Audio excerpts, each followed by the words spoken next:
12ই August 1985 Japan airline flight 123 Tokyo থেকে Osaka যাচ্ছিল।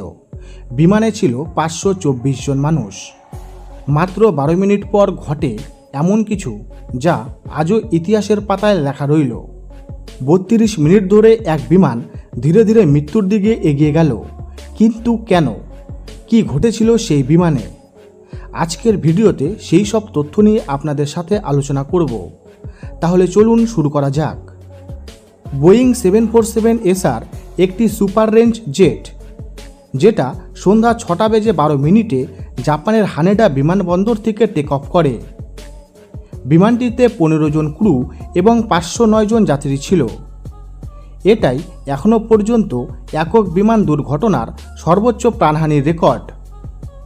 Take অফের ঠিক 12 মিনিট পর হঠাৎ করে একটি বিকট শব্দ শোনা যায়, যেখানে দেখা যায় বিমানের পেছনের প্রেসারাইজেশন সিস্টেমে ব্লাস্ট হয়, যার ফলে পুরো টেলফিন ভেঙে যায়।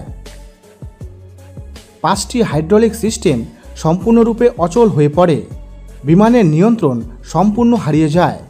পাইলটেরা 32 মিনিট ধরে চেষ্টা করে বিমানকে স্থিতিশীল রাখতে, কিন্তু তারা বুঝে যাচ্ছিল বিমানে কোনো কন্ট্রোল তাদের কাছে আর নেই। তারা বারবার এয়ার ট্রাফিক কন্ট্রোলকে বলেন, আমরা কোনোভাবেই বিমানটিকে কন্ট্রোল করতে পারছি না, সম্পূর্ণ বিমান নিয়ন্ত্রণের বাইরে। এই দিকে পুরো বিমানটি এমনভাবে উপর নিচ করতে থাকে যেন দেখে মনে হয় বাতাসে ভেসে থাকা একটি জীবন্ত লাশ। বিমানের ভেতরে তখন চিৎকার, প্রার্থনা আর কান্নার শব্দে কান ফাটছে। অনেক যাত্রী চিরকুটে লিখে রাখছেন পরিবারের জন্য চিঠি। যেমন একজন মা তার ছোট মেয়ের জন্য লিখেছেন, ডার্লিং, আমরা একটা দুর্ঘটনায় পড়েছি, যদি আমি না ফিরি মনে রেখো তোমাকে কত ভালোবাসতাম। সন্ধ্যা 6:56 বিমানটি একটি পাহাড়ে গিয়ে সজোরে ধাক্কা খায়। দুর্ঘটনাস্থলে আগুনের ধ্বংসাবশেষ ও পোড়া লাশ যেন মুহূর্তের মধ্যেই শ্মশানে পরিণত করে দেয়। দুর্ঘটনায় নিহত হয়েছিল 520 জন। সমস্ত যাত্রীদের মধ্যে 3 জন শিশু এবং 1 জন যাত্রী বেঁচে যায়। বেঁচে ফেরা এক যাত্রী বলেছিলেন, মনে হচ্ছিল আমরা আকাশে ভেসে থাকা মৃত্যু, শুধু সময়ের অপেক্ষা। উদ্ধারকারী দল ঘটনাস্থলে পৌঁছায় প্রায় 14 ঘন্টা পর, অর্থাৎ পরদিন সকালে।